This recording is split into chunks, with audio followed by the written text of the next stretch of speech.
nuestro programa. El siguiente panel es un panel muy interesante.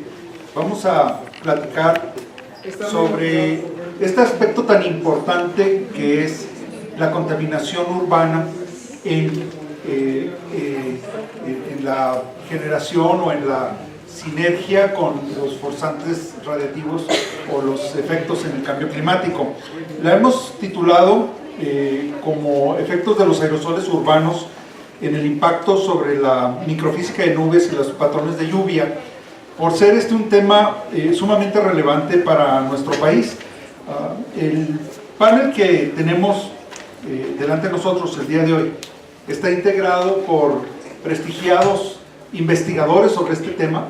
Es un tema que ha generado mucha curiosidad a nivel mundial y que tenemos la fortuna de tener en México importantes investigadores sobre este tema.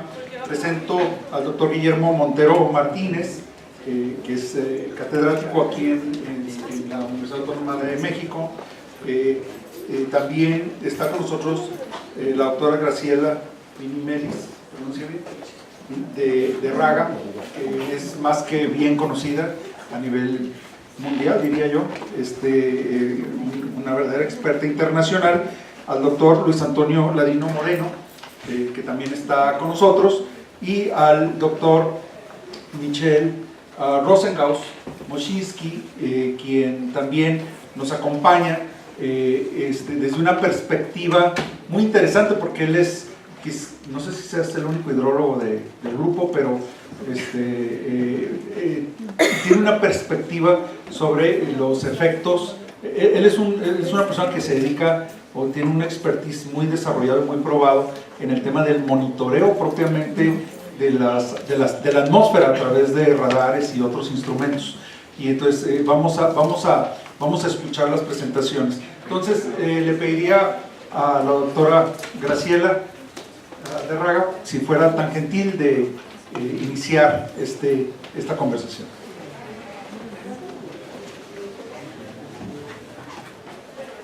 Muchas gracias, Adrián. Buenas tardes a todos. Dado que estamos un poquito retrasados... ¿Dónde está el...? Voy a tratar de ser breve para introducir el tema. Si podemos apagar estas dos primeras hileras, por favor. Introducir el tema. ¿La saqué? Ok. Sí. Y algunos antecedentes en México que son contados, por eso no tenemos mucho. Primero que nada, muchos de ustedes, sobre todo los que no están en ciencias de la atmósfera, en microfísica de nubes, se preguntarán cómo se llega, ¿cuál es cómo se llega de una partícula a, ¿cuál es sí, porque estoy apretando. El centro del medio. El centro, gracias. No se ve. Ok. Bueno, entonces, ¿cómo se llega de una partícula de aerosol hasta precipitación? Porque esa es la pregunta, ¿verdad? Entonces, una de las cosas, como muchos de ustedes son de otras áreas, pensé que introducía que el concepto de la formación de una nube en la troposfera es la respuesta a ciertas condiciones en el ambiente que tienen que ver con la inestabilidad, como dada por ejemplo, Kate, o la presencia, obviamente, de suficiente humedad, porque aunque haya inestabilidad, si no hay humedad, no va a haber formación de nube, y algún forzamiento dinámico, que puede ser ascenso por topografía, puse algunas ondas en la atmósfera, y obviamente el ascenso frontal. Entonces, el movimiento ascendente que es necesario para que se forme una nube causa una expansión del aire y un enfriamiento, de tal manera que localmente se generará sobresaturación. ¿Qué quiere decir sobresaturación? Más de 100% de humedad. Eso es lo que se necesita para que se forme una nube. Sin embargo, en nuestro planeta, para que las moléculas de vapor de agua condensen, cambien de fase, necesitaríamos una sobresaturación, una humedad relativa de 400%. Y eso no es posible, ¿no? Nunca hemos medido 400% de humedad, pero tenemos nubes muy frecuentemente. Entonces, ¿qué es lo que hace falta? Es que haya núcleos, que son partículas, y sobre los cuales las moléculas de vapor de agua condensan y dan lugar a las gotas. Entonces ahora tenemos que pasar desde el universo de partículas de aerosol que existen a determinar cuáles son las que efectivamente constituyen buenos núcleos para que se formen gotas de nube. Y ese es un conjunto que se llama núcleos de condensación de nubes, y voy a usar la sigla CCN, Cloud Condensation Nuclei, en inglés, para indicarlas. Y algo muy importante que quiero que recuerden de esta plática es que la concentración de CCN natural, porque el aerosol tiene fuentes naturales, no solo antropogénicas, es muy baja la concentración sobre los océanos, del orden de 50 a 200 partículas por centímetro cúbico. Sin embargo, sobre los continentes es mucho más alto, es más de un orden de magnitud más alta. Estas son las partículas naturales, no asociadas con las ciudades. Y entonces en los continentes tenemos hasta 900 partículas por centímetro cúbico. ¿Ok? Entonces vean la gran variación de condiciones naturales sobre los océanos a condiciones continentales. Desde hace muchos años, estudios observacionales han tratado de relacionar la concentración de CCN en el ambiente con el número de gotas que se forman. Y en esta gráfica de acá es una evidencia recolectada en un montón de proyectos que hubo sobre los océanos, distintos océanos, y hay algunos en los cuales vemos que hay una concentración, no se puede ver, pero yo traje mi apuntador mecánico, si me permiten, ¿no? En es la concentración de aerosol, que incluye CCN y más, versus la concentración de gotas dentro de las nubes. ¿Okay? Todas estas mediciones se hacen con aviones. Y entonces vemos que para concentraciones altas hay algunos casos en Arabia, el mar Arábigo, el mar del norte, donde hay mucha influencia continental, y entonces se ven concentraciones de aerosol bastante elevadas y concentraciones de gotas de nube del orden de 300, 400 por centímetro cúbico dentro de las nubes. Una de las evidencias, si no hay otro cambio en el ambiente y hay un aumento de la concentración de aerosoles, esperaríamos que, dado que va a haber la misma cantidad de vapor de agua, se van a condensar las moléculas en un número mayor de núcleos, y por lo tanto va a haber una concentración mayor y un tamaño más pequeño de las gotas. Esto es lo que se evidencia y se conoce desde los años fines de los 70, principios de los 80, como ship tracks. Quiere decir que sobre los océanos, las nubes stratocumulus tienen esta evidencia en longitud de onda infrarroja cercana. Y entonces se podrán imaginar que este tipo de patrones no son naturales. Esos son las emisiones de los buques que están influenciando las nubes stratocumulus pequeñas, en las cuales no hay otro cambio en el ambiente, las condiciones de humedad y de estabilidad son constantes, y lo que se introduce son las emisiones de los buques, que localmente dan lugar a esto. Esto es lo que se llama modificación del tiempo. ¿Ok? Entonces, esto es inadvertida porque se hizo sin querer cambiar lo que pasa. Pero bueno, hay un montón de literatura sobre esto, de tal manera que sabemos por las mediciones dentro de las nubes que cambian montones de cosas dentro. Ahora, pero para continuar, lo que quiero saber es cómo se llega de la partícula a esta precipitación. Estamos acá, lo que acabo de mencionar es esto, núcleos de condensación de nube. Algún otro grupo es lo que llamamos, incluye los núcleos de glaciación. Luis Ladino va a hablar a continuación mía sobre qué es lo que sabemos sobre núcleos de glaciación y cómo intervienen en la formación de nubes y el desarrollo de precipitación. Todos estos términos que están en azul son procesos que dan lugar a la precipitación, que los de abajo tal vez no vean, pero el término precipitación nosotros lo llamamos, puede ser líquida como lluvia o puede ser granizo o nieve. Entonces, lo que quiero que vean, no voy a explicar cada uno de estos procesos, son complejos, son no lineales, ¿ok? Y deben ser parametrizados en modelos numéricos y aparte, cada grupo de investigación tiene su propia parametrización y las variaciones entre las parametrizaciones deben ser cuantificadas. Esta gran colección, lo que quiero que vean es que de este lado llamamos procesos que dan lugar a lluvia caliente, o sea, que se forman las gotas y se forma el agua líquida que finalmente cae como lluvia por estos procesos. Y por otro lado, también tenemos procesos que dan como resultado la posibilidad de lluvia líquida, pero que en la nube constituyen tienen parte sólida. Entonces, lo que quiero que vean también son estas flechas que relacionan los hidrometeoros líquidos y los hidrometeoros sólidos. Entonces, no solo hay esto para formación de procesos de lluvia caliente, sino que para la formación de lluvia fría se necesita que haya gotas líquidas. ¿Ok?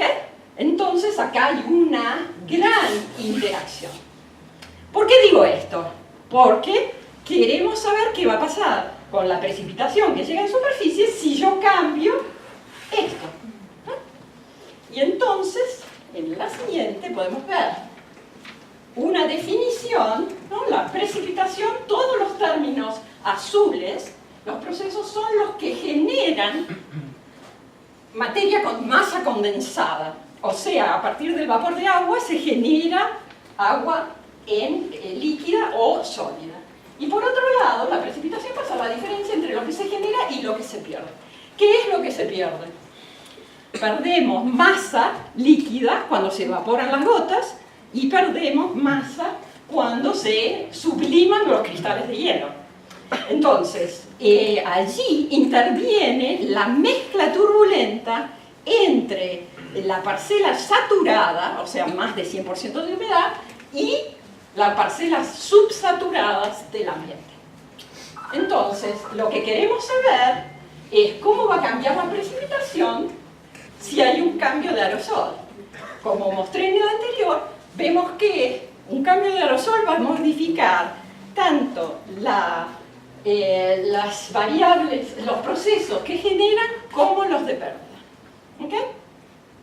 Y vamos a definir la eficiencia de precipitación como la precipitación que se obtiene a partir de toda la masa condensada que potencialmente podría precipitar. Que no es lo que pasa, ¿no? No toda la masa condensada precipita, mucha se evapora. Bien, este diagrama, para que vean, es un diagrama en el cual se reflejan muchos estudios que se han hecho en el mundo desde hace muchos años. En este eje, partiendo de este punto A, voy a indicar un crecimiento, un incremento en la masa condensada de este lado, y en este estoy indicando, bueno, el autor, Alexander Hein, un aumento en la masa que se evapora o se sublima, o sea, la pérdida. Recuerden que el cambio de precipitación va a ser esto menos esto. La línea diagonal es que no hay, ¿no?, cambios, entonces, y que estos dos son iguales.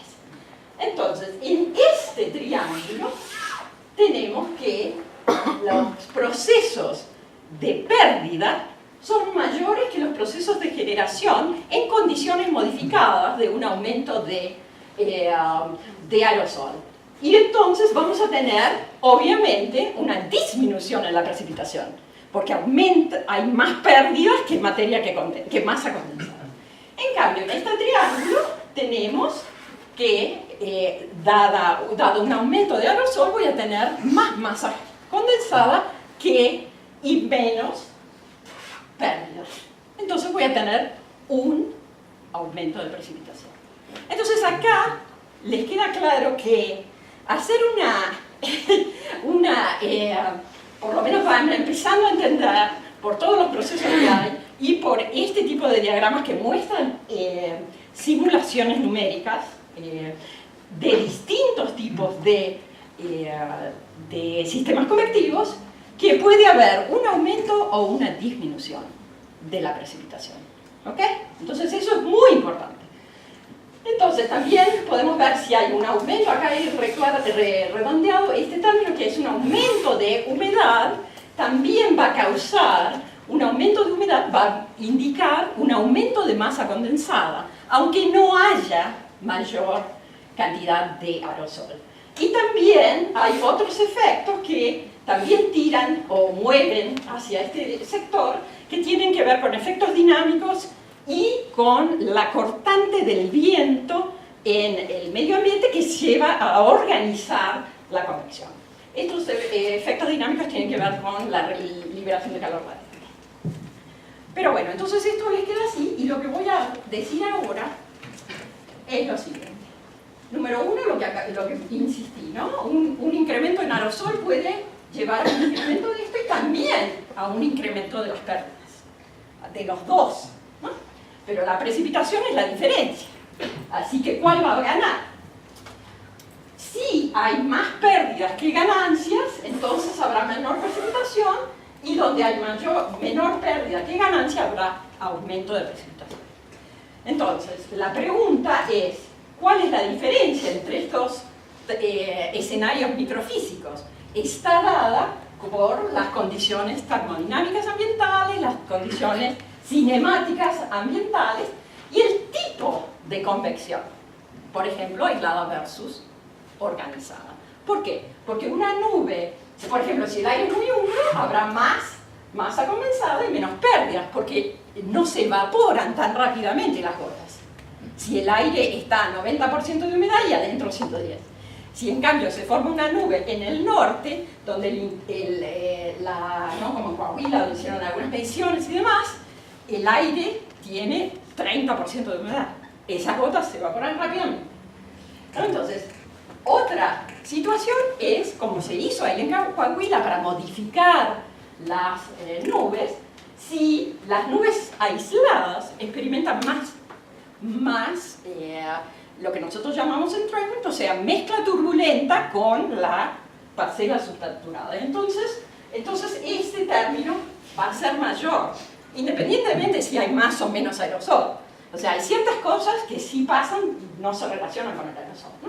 Y líneas de tormenta, las zonas convectivas están más protegidas y por toda la masa de nube, y entonces no son tan susceptibles a cambiar este término de detalle.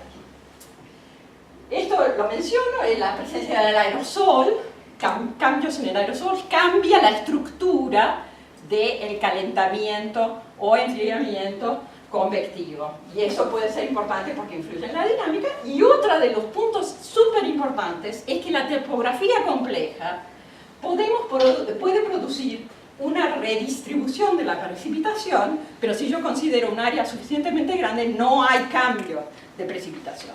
Entonces puedo localmente ver menos precipitación acá, pero del otro lado de la montaña tener más precipitación. Si hago la integral no veo un resultado neto. Entonces, como ven, lo que quiero que recuerden es la lista de... ¿cuántos minutos me faltan?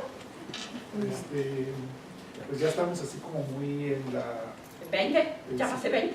No, Okay, bien. Entonces, okay, lo que quiero que vean es que esta es la variable que definí, eficiencia de precipitación, o sea, cuánto precipita de lo que condensó.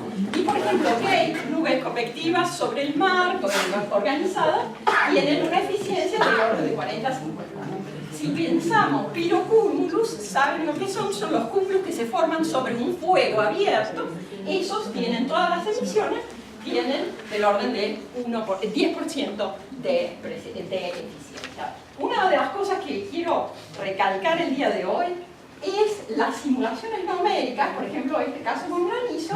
Si le ponemos condiciones de aerosol marino, es la línea azul, precipita, es también la eficiencia de precipitación, mucho antes, eso no es una novedad, y hay mucha eficiencia que después decae. Si ponemos para las mismas condiciones termodinámicas en el modelo condiciones de aerosol continental, tarda mucho más en precipitar y después, ¿no? Si yo integro estos dos no hay tanta diferencia. ¿Ok?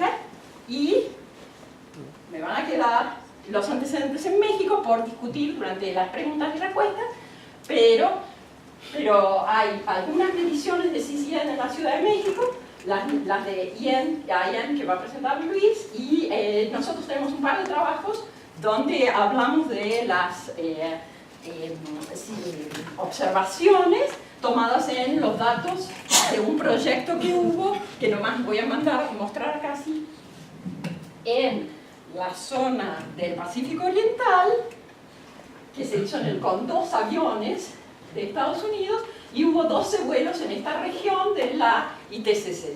Entonces, acá están, después podemos hablar de las condiciones termodinámicas y de viento asociadas a todos esos vuelos, pero lo que quiero indicar, que acá parece que se borró esto de acá abajo y acá también, estas son las condiciones limpias, obviamente, y estas son las condiciones contaminadas, porque como saben, acá está Salina Cruz, y las emisiones llegaban hasta donde estábamos haciendo 1000 kilómetros de distancia, llegaban las concentraciones adicionales. Y estos son núcleos de condensación y estos serían los de condensación de nube. Entonces lo que voy a dejar acá si quieren, y después podemos hablar de cuáles son los resultados dentro de las nubes, cómo cambian las gotas. Entonces había casos limpios y casos contaminados, ¿no? Entonces dejo acá para tener más tiempo para discusión. Y pediría al doctor Ladino si nos hace favor de continuar. Claro que sí. La discusión, por favor. Vamos a este. Gracias.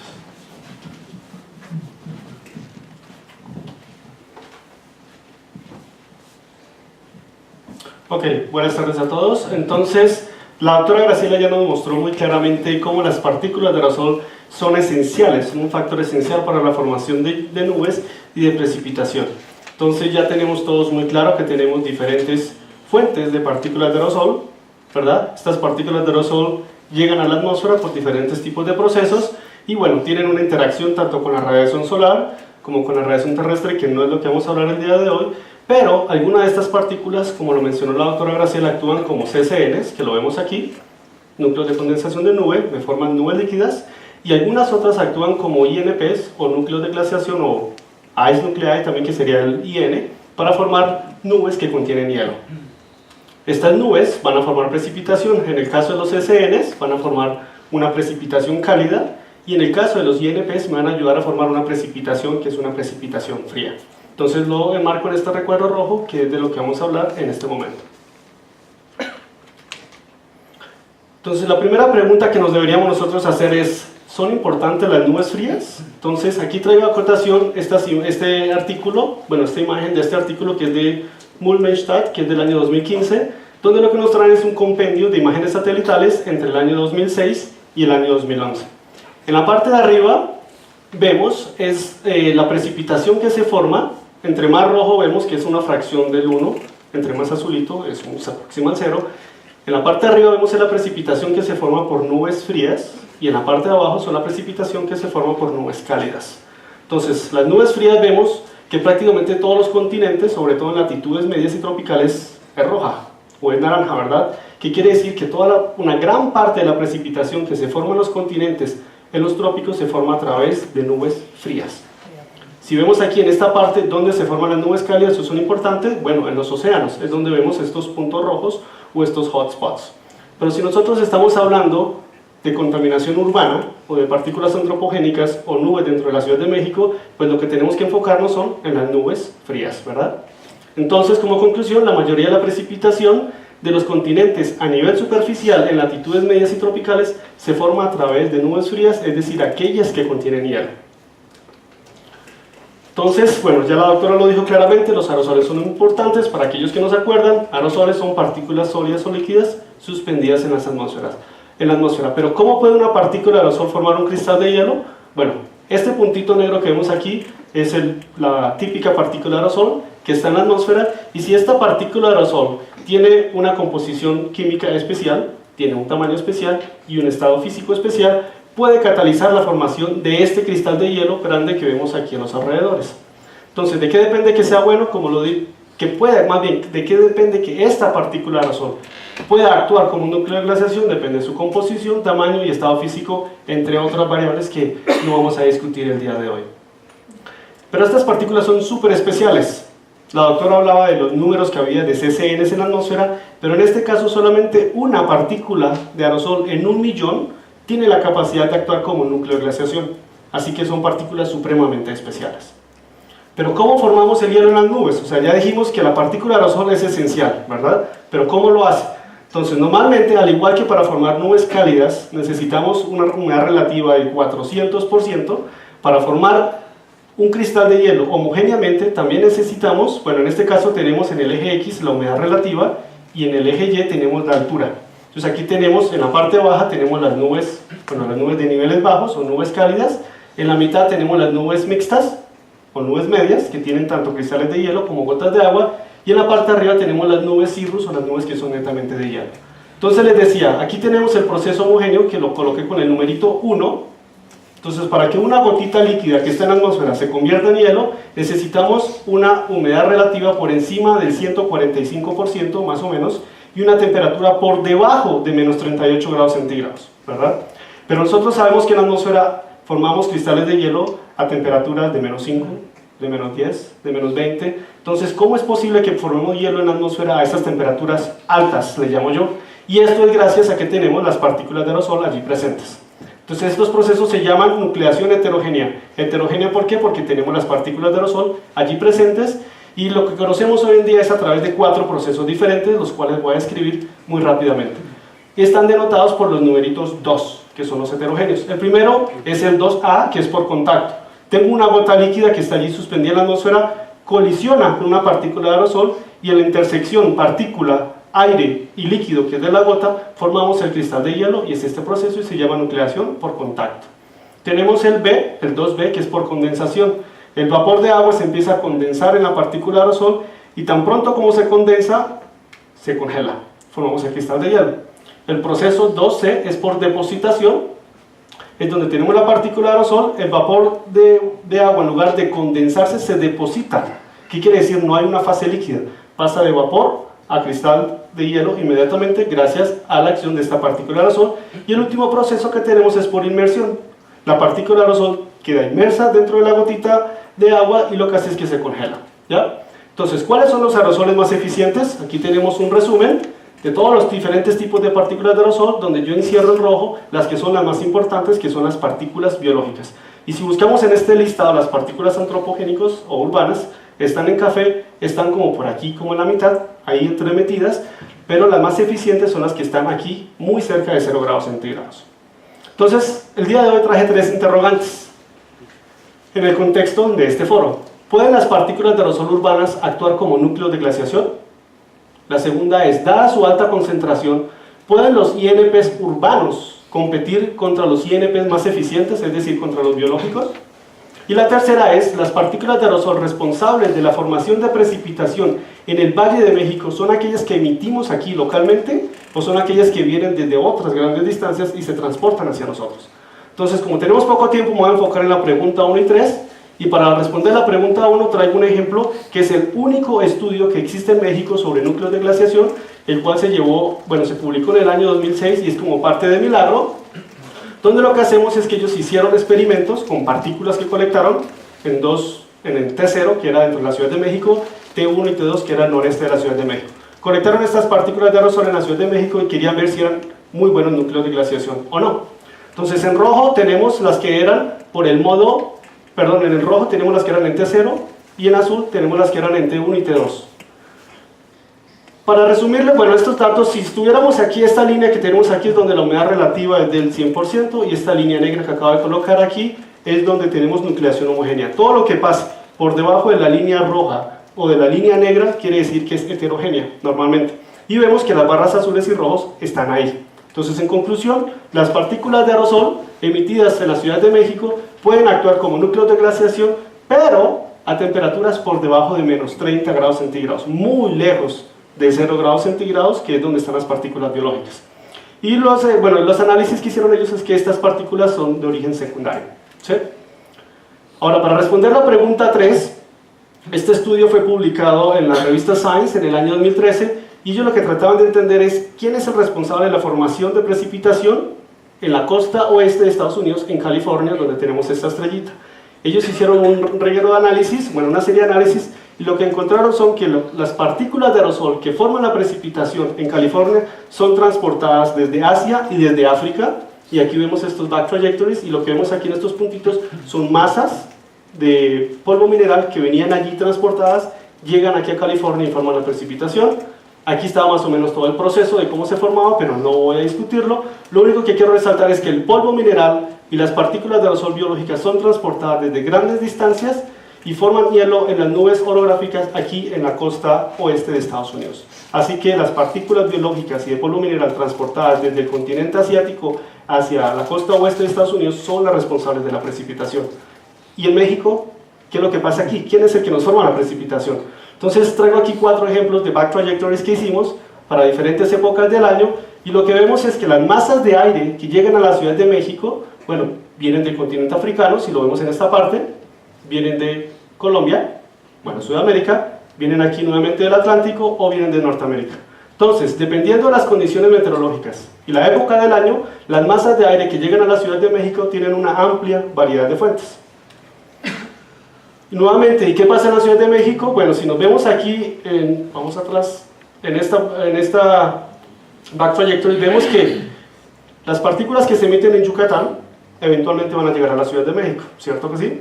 Así que nosotros hicimos, bueno, aquí les traigo un resumen de unos experimentos que hicimos en la Ciudad de México, en Cizal, que es en Yucatán. Esta es la misma figura que les mostré anteriormente, y lo que hice fue sobreponer los resultados que encontramos en Cizal. ¿Qué encontramos en Cizal? Este pico que ven aquí, donde es un pico que, ¿qué quiere decir? Aquí tenemos las partículas biológicas en verde, ¿verdad? Entonces encontramos que en Cizal tenemos una gran cantidad, bueno, en la península de Yucatán, de material biológico, el cual es súper eficiente porque me forma hielo a temperaturas de menos 2 grados centígrados, y si estas partículas de aerosol que encontramos en Cizal, biológicas, son transportadas a la Ciudad de México, muy probablemente estos serán los responsables de la precipitación que tenemos aquí, ¿sí?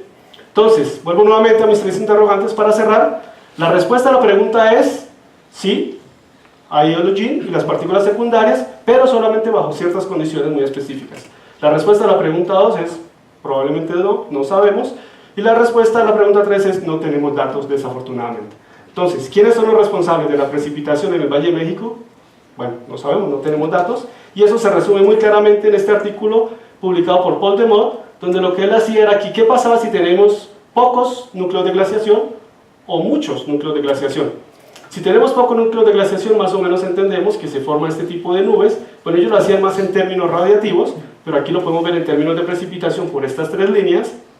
Entonces, si tenemos pocos núcleos de glaciación, pues tenemos poco hielo, así que tenemos poca precipitación. Si tenemos más núcleos de glaciación, tenemos más cristales de hielo, tenemos más nubes, más precipitación.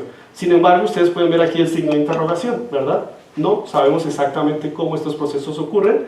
Y para terminar, entonces el grupo de interacción micro y mesoscala del CCA en el que yo trabajo está desarrollando instrumentación y ejecutando proyectos como el de CISAL que les mostré anteriormente para poder responder estas incertidumbres a nivel local. Y con esto les quiero agradecer su atención. Gracias, doctor. Y desde luego que esto nos abre sobre todo el tema el tipo de precipitaciones que observamos en el Valle de México y el costo asociado a pues, muchos de estos desastres, ¿no? Que pudieran estar vinculados a estos procesos. Doctor Montero, ¿por qué no nos habla de qué sabemos de los compuestos orgánicos? Puede ser esto.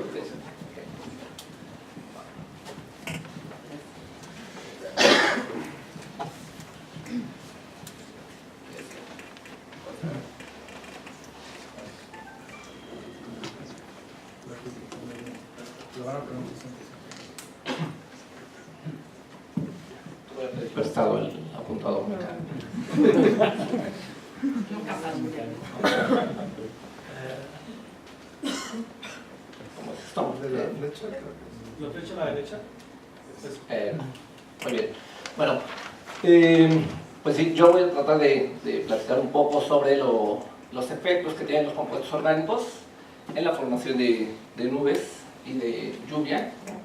En general, bueno, pues la pregunta sería a tratar de contestar es si son un efecto, que si estos compuestos orgánicos tienen un efecto y cuál sería el efecto debido a la contaminación, ¿no?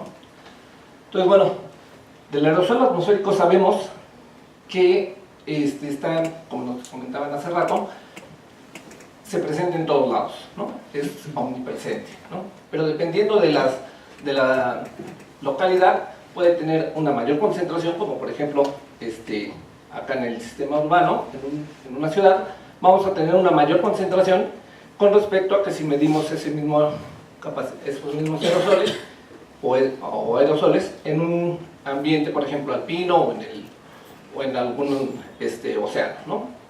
Entonces, ¿cuáles serían los efectos de las partículas del aerosol en la atmósfera, ¿no? Bueno, como ya nos comentaban, funcionan como una superficie de condensación, ya sea como núcleo de hielo con núcleo de condensación, pero también de manera indirecta puede absorber y dispersar la radiación, ¿no? De este segundo, o esta parte, no vamos a hablar en esta presentación, ¿no? ¿Cuáles son las concentraciones y cuál es la caracterización? ¿Qué es lo que se encuentra en el aerosol atmosférico? La gráfica lo que presenta básicamente es el tipo de compuesto que busca algún investigador, y vemos, por ejemplo, en este caso el aerosol que diríamos orgánico siempre se presenta en una cantidad importante, ¿no? Siempre hay mucho o existen muchos compuestos orgánicos dentro de los aerosoles, ¿no? Entonces, estos compuestos, la pregunta lógica sería si tienen algún efecto en la formación de nubes, ¿no? ¿Qué tan importantes son? En este caso, en esta gráfica que la realizó Salcedo, vemos la concentración en masa de compuestos orgánicos y en este lado está la masa de compuestos inorgánicos, ¿no? Si vemos los números, vemos que hay muchísimo más compuestos orgánicos que compuestos inorgánicos, ¿no? Entonces, la pregunta vuelve a surgir acerca de cuál es el efecto que tienen estos compuestos. Pero hablar de compuestos orgánicos es hablar de un montón de compuestos, ¿no? La caracterización o decir qué es cada uno de estos compuestos es bastante complicado, ¿no? Entonces, de manera general, podríamos pensar, por ejemplo, aquí que la composición de diferentes compuestos, vemos que prácticamente en Ciudad de México, por ejemplo, tenemos una gran cantidad de compuestos alifáticos, es decir, de compuestos como etano, metano, etcétera, ¿no? Y esto es en el aerosol urbano, ¿no? Tenemos ácidos, ¿sí? Tenemos alcoholes y tenemos muchas aminas, ¿no? Y vemos siempre entonces más o menos una composición similar en la cercanía de la Ciudad de México, ¿no? Estos aerosoles pueden ser, o estos compuestos orgánicos pueden ser de origen antropógeno o biogénico, ¿sí? Y por ejemplo, en el caso de emisiones antropógenas, las emisiones vehiculares son importantes para en la producción de compuestos orgánicos, ¿no? Estos compuestos orgánicos presentes en el aerosol van a depender de qué tipo de compuesto es el que tenemos, ¿no?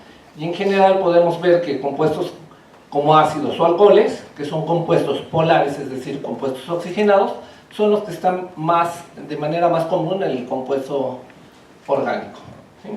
Estos compuestos polares, entonces, dada que el agua es un compuesto polar, pudieran tener algún tipo de interacción cuando están en solución, ¿sí? Es decir, una vez que se ha formado la gotita, y que esa gotita se formó alrededor de un aerosol que puede tener compuestos orgánicos, entonces puede afectar o verse afectada la solución acuosa, y una de las características importantes es que cuando entran los compuestos orgánicos, la tensión superficial puede verse afectada. ¿Esto qué indica? Bueno, para que vaya creciendo una gota de agua o una gotita de agua dentro de las nubes, tiene que vencer cierta fuerza para que la molécula de agua que se encuentra en fase vapor pueda entrar hacia dentro de la gotita y pueda incorporarse. Si la presión superficial se va afectada, entonces la energía que debe de vencer esa molécula de agua en la fase vapor hacia adentro para integrarse a la gota, pues va a ser también diferente en el caso que la gota fuera solamente de agua pura, ¿no? Entonces, básicamente, esta ecuación lo que nos refleja es cuál sería la energía que tendría que vencer una molécula para poderse incorporar y para que la gota fuera creciendo, ¿no? Y en este caso va a depender de dos cosas. Una, de la curvatura, es decir, de la energía o de la tensión superficial que tenga esa gotita, ¿no? Que va a ser muy grande cuando la gota es pequeña, ¿no? Es decir, entre más pequeña sea la gota, va a necesitarse más energía para que ésta vaya creciendo, ¿no? Hay una mayor tensión superficial. Y por otro lado, cuando también va a depender de la cantidad de compuestos o de la composición de los aerosoles cuando o va a depender de la composición de los aerosoles. Si tenemos compuestos que son solubles en agua, entonces va a ser más fácil que ese aerosol vaya a formar una gotita de agua, ¿sí? De lo que se sabe de los compuestos orgánicos es que muchos de ellos reducen la tensión superficial, ¿sí? Es decir, que muchos de ellos lo que va a producir es que sea más fácil formar una gotita de agua, ¿no? Entonces, en principio, podríamos pensar que los compuestos orgánicos que son tensoactivos, es decir, que van a afectar o a disminuir la tensión superficial, van a facilitar el crecimiento de las gotas, ¿no? Es decir, entonces formaríamos más gotas pequeñas dentro de la nube, ¿no? Y al haber una mayor cantidad de gotas pequeñas, como nos explicaba hace rato la doctora Raga, pudiera ser más probable que entonces cuando empiecen a precipitar, estas se evaporaran y entonces la precipitación fuera suprimida, ¿no? Se suprime un poco, ¿ok? Sin embargo, las cosas no son así de sencillas, ¿no? Existe otro proceso dentro de las nubes, ¿sí? En el cual, para que puedan crecer las gotas pequeñitas empiezan a colisionar y entonces empiezan a crecer, ¿sí? El resultado de una colisión de las gotas va a depender entonces de la energía con la cual esas dos gotas crezcan, ¿sí? Perdón, esas dos gotas colisionen. Si esta energía es relativamente grande, pudiera presentarse una coalescencia, ¿sí? Si es muy grande, entonces se puede romper, ¿no? Pero vemos que la eficiencia esa colisión va a depender de la tensión superficial también de las gotas y de la energía de colisión, ¿no? Es decir, entonces, ahora la energía o la tensión superficial también va a ser un factor importante para el momento en que estén creciendo esas gotas por procesos de colisión-coalescencia, ¿sí? Ahora, esto será importante, o qué tan importante es. Bueno, de acuerdo a lo que sabemos, existe una importante cantidad de compuestos orgánicos que se encuentran dentro de las gotas de lluvia, ¿no? Eso quiere decir que entonces sí están participando los compuestos orgánicos en los procesos de precipitación, ¿no? Y si vemos más o menos las concentraciones, casi en todo el mundo pues podemos tener diferentes, sobre todo en ciudades, vemos que las concentraciones de carbono o de compuestos orgánicos dentro de las nubes parece ser más o menos importante, ¿sí? ¿Y qué es lo que se sabe de este tipo de composición? Bueno, pues que en general los ácidos orgánicos son bastante comunes en la precipitación en el mundo, ¿no? ¿Qué sabemos aquí en México? Bueno, existen algunos estudios que hemos hecho en los cuales hemos logrado identificar de alguna manera que existen compuestos ácidos carboxílicos o bien alcoholes, ¿sí? dentro de la lluvia, ¿sí? Y además también hemos encontrado a través de utilizando cromatografía de líquidos compuestos que son ácidos que pueden ser tanto monoácidos, es decir, con un solo grupo carboxílico, o bien poliácidos, ¿no? Eso quiere decir que entonces estos aerosoles han estado mucho tiempo dentro de la atmósfera y se han oxigenado, ¿no? Bueno, a manera de resumen, entonces sabemos que los compuestos orgánicos son bastante comunes en la atmósfera e incluso pueden constituir entre el 20 y el 90% de la fracción fina de los aerosoles en la atmósfera, ¿no? Estos compuestos orgánicos pueden reducir la tensión superficial, lo cual entonces va a ser que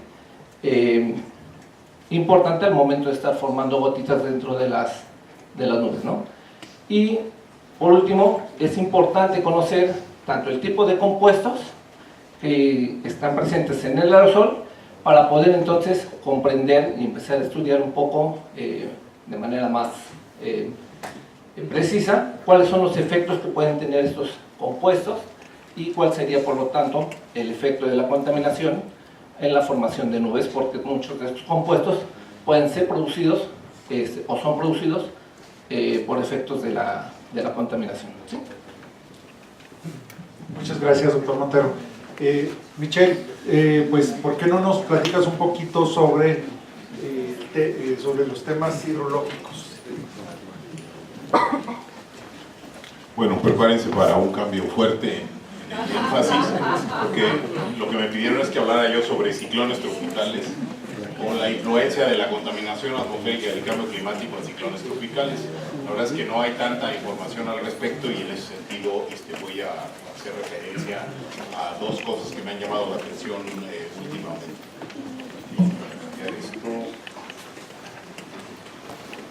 Entonces, como preliminares, a la escala de las zonas ciclógenas del planeta, las zonas que generan ciclones tropicales, las fuentes de contaminación atmosférica urbana o industrial son fuentes puntuales. En pocas palabras, en general, las fuentes de contaminación están relativamente lejos de las zonas donde típicamente se forman los ciclones tropicales.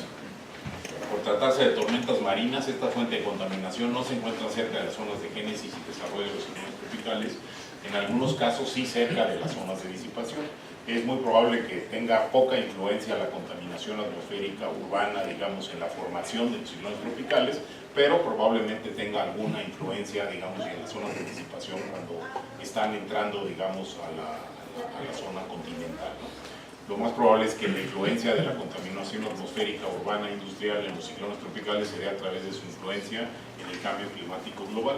Esto es importante, en pocas palabras lo que estoy diciendo es que sospecho que la influencia de la contaminación urbana es relativamente bajo en los ciclones tropicales en forma directa, pero no necesariamente en forma indirecta, y ahorita vamos a ver un ejemplo que es más una pregunta que una aseveración, pero deja abierta la posibilidad de que sí tenga efectos importantes a través del cambio climático. En pocas palabras, que la contaminación urbana influye en el cambio climático y ese a su vez ciertamente puede influir en la formación y en el desarrollo de los ciclones tropicales. Los casos de coincidencia de ciclones tropicales y de plumas significativas de contaminación atmosférica son muy escasos y por ello la influencia directa ha sido poco estudiada. De hecho, una de las zonas donde podría encontrarse en casos de este tipo es precisamente los ciclones tropicales del Pacífico mexicano, en donde hay una serie de plantas de generación eléctrica mexicanas que típicamente producen plumas, digamos, de contaminantes en la dirección en la que a veces se forman estos ciclones tropicales, pero no conozco ningún estudio al respecto. Entonces déjenme enseñarles un caso que pues me llama mucho la atención, ¿no? Esta es una gráfica de una presentación del profesor Kerry Emanuel del MIT, que dio hace poco tiempo en la Universidad de Cornell, y muestra la cantidad de sulfatos que emite, digamos, que ha emitido la zona europea, digamos, a lo largo del tiempo, desde el inicio de la revolución industrial hasta casi nuestros días. Y podemos ver una cosa muy curiosa que permite hacer un experimento no intencional, pero finalmente es un experimento. Y vemos cómo claramente ha ido aumentando conforme fue industrializándose el mundo.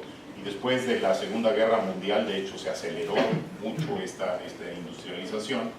Y después llegó a un máximo, más o menos entre los 70s y los 90s. Y ahí empezó a bajar dramáticamente. ¿Por qué empezó a bajar dramáticamente? Porque los hombres decidieron que tenían que controlar ciertos contaminantes, y en esta época, más o menos entre los 70s y los 90s, es cuando se establecieron, digamos, reglamentos que controlaban muchos de estos contaminantes. El más famoso de ellos es el Clean Air Act de Estados Unidos, pero hubo cosas similares en Europa. Esto no se refiere a Estados Unidos, se refiere a Europa. Entonces, resulta que en los meses de verano, en los meses que coinciden con la formación de ciclones tropicales en el Atlántico Norte, estos sulfatos, digamos, en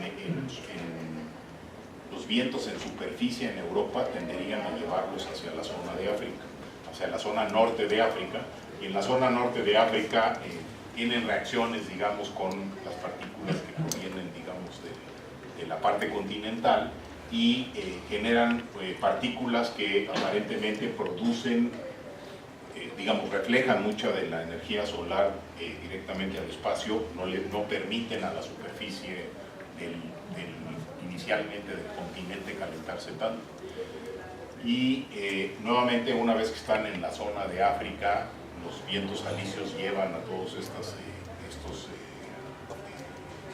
sulfatos, digamos, hacia la zona de generación de ciclones tropicales en el Atlántico Norte, y digamos, limitan la cantidad de calentamiento que puede recibir la superficie del mar. En pocas palabras, enfrían ligeramente la temperatura de la superficie del agua. Entonces, nuevamente, el experimento al que me refiero es precisamente el hecho de que, por razones que no estaban diseñadas por esa razón, esto llegó a un pico y después disminuyó. Lo que les voy a mostrar no es una demostración de nada, pero sí es una cosa que nos debe hacer pensar. Entonces, aquí vemos una gráfica también de Kerry Emanuel que nos muestra, digamos, la relación que hay entre digamos, el número de ciclones tropicales, en este caso medido como la energía disipada por los ciclones tropicales observada, y la que se podría pronosticar simplemente de la temperatura de la superficie del mar. Y lo que podemos ver inicialmente, pues, es que sí hay una relación muy alta.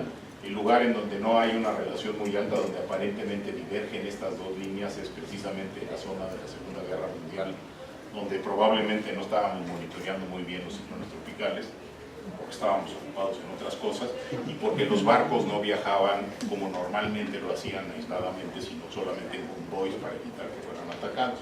Y en ese sentido probablemente hay una subestimación dramática del número de ciclones tropicales que se dieron en esa época. En el resto de la digamos, evolución se ve esto. Y entonces vemos acá que aquí bajó la actividad ciclónica, digamos, después de la Segunda Guerra Mundial bajó la actividad ciclónica más o menos hasta 1990, 95, una cosa de ese tipo, y después ha subido muy dramáticamente. Y entonces pues lo que vemos es que, nuevamente, no estoy diciendo que uno sea consecuencia del otro, por el momento no podemos demostrar eso, pero sí es una coincidencia que nos debe de hacer pensar que precisamente cuando teníamos estos sulfatos, esta alta concentración de sulfatos, que existe la razón para que disminuya la temperatura de la superficie del mar, teníamos una baja en la actividad ciclónica en el Atlántico Norte, y que en el momento en que empezó a bajar esta inyección de sulfatos, digamos, del continente europeo al cinturón, digamos, de movimiento de empezó a subir dramáticamente. Por supuesto, todos ustedes saben que además está una oscilación multidecadal del Atlántico, que probablemente es igual o más importante todavía que estos sulfatos, pero digamos, la coincidencia en el timing de baja de sulfatos y el timing del ascenso de la actividad ciclónica en el Atlántico Norte es algo que nos debe hacer pensar que posiblemente este ascenso en el Atlántico Norte que hemos tenido en las últimas décadas probablemente esté modulado, no sé decirle si fuertemente modulado o ligeramente modulado por este incidente, digamos, de haber limitado los sulfatos. En ese sentido, los sulfatos estarían actuando probablemente en contra del cambio climático global, o sea, estarían actuando en la dirección opuesta. Y aquí vemos, digamos, esto por supuesto ocurría mientras el CO2 estaba subiendo de concentración. Esta es la concentración del CO2 a lo largo de 1950 a la fecha, y esta es la oscilación, digamos, de los sulfatos. Y la actividad real que ocurrió, que se ha medido, digamos, la disipación de energía de ciclones tropicales, y la que se hubiera pronosticado, digamos, esta línea verde, es la que se hubiera pronosticado, digamos, utilizando estos dos efectos, ¿no? Si tratáramos de pronosticar solamente con el incremento de CO2 no sería un buen pronóstico, y si tratáramos de hacerlo solamente con los sulfatos sería un peor pronóstico que en este caso, ¿no? Lo que indicaría en todo caso es que existe la posibilidad de que este experimento que realizamos al limitar la cantidad de sulfatos haya sido importante en el incremento de los ciclones tropicales en el Atlántico Norte. Hay que decir que el número total de ciclones tropicales en el planeta completo, los ciclones tropicales del Atlántico Norte son solamente como el 12% del total, y solamente en ese 12% es que se ha observado esta oscilación. El número de ciclones tropicales, digamos, en el planeta Tierra se ha mantenido asombrosamente constante, digamos, por supuesto con oscilaciones interanuales naturales, ¿no? Bueno, este es uno de los dos puntos que quería resaltar. Hay un burdo consenso actual en efectos de cambio climático global sobre los ciclones tropicales. Nuevamente, dado la conclusión que obtuve, digamos, hace un par de láminas, es que lo más probable es que los efectos sobre los ciclones tropicales sean de la contaminación urbana, sea a través de cambio climático global, y en ese sentido este consenso burdo, a lo mejor algunas personas aquí no estarán de acuerdo conmigo, pero este es el consenso que yo encuentro, digamos, es que en el futuro habrá ligeramente menos número de ciclones tropicales que en la historia reciente. Esto, nuevamente, no tiene que ver con el calentamiento directamente, sino con el efecto que el calentamiento puede tener sobre el cortante. Los ciclones tropicales no solamente se determinan por la temperatura de la superficie del mar, aunque es muy importante, sino también por la cantidad, digamos, por el hecho de que haya un cortante muy bajo, digamos, en las zonas de generación donde crecen. Y dado que se espera que ese cortante aumente, entonces probablemente el número total de ciclones tropicales vaya a reducirse comparado a las condiciones actuales. Pero también se espera que los que se formen alcanzarán intensidades máximas mayores a las actuales. En pocas palabras, en resumen, quiere decir que los ciclones tropicales en número estarían disminuyendo, pero que los que sí se formen van a llegar con mayor frecuencia a categorías H, a huracanes 3, 4 y 5, digamos. Y aquí lo más importante, desde el punto de vista práctico, digamos, para la humanidad, es que los ciclones tropicales muy débiles producen una cantidad muy pequeña de los daños totales. Digamos, el 90% de los daños la producen el 10% de los ciclones tropicales más intensos, ¿no? Entonces, aunque tengamos un número más pequeño de ciclones tropicales, moderadamente más pequeño, el hecho de que la fracción de ellos que alcanzara categorías 3, 4 y 5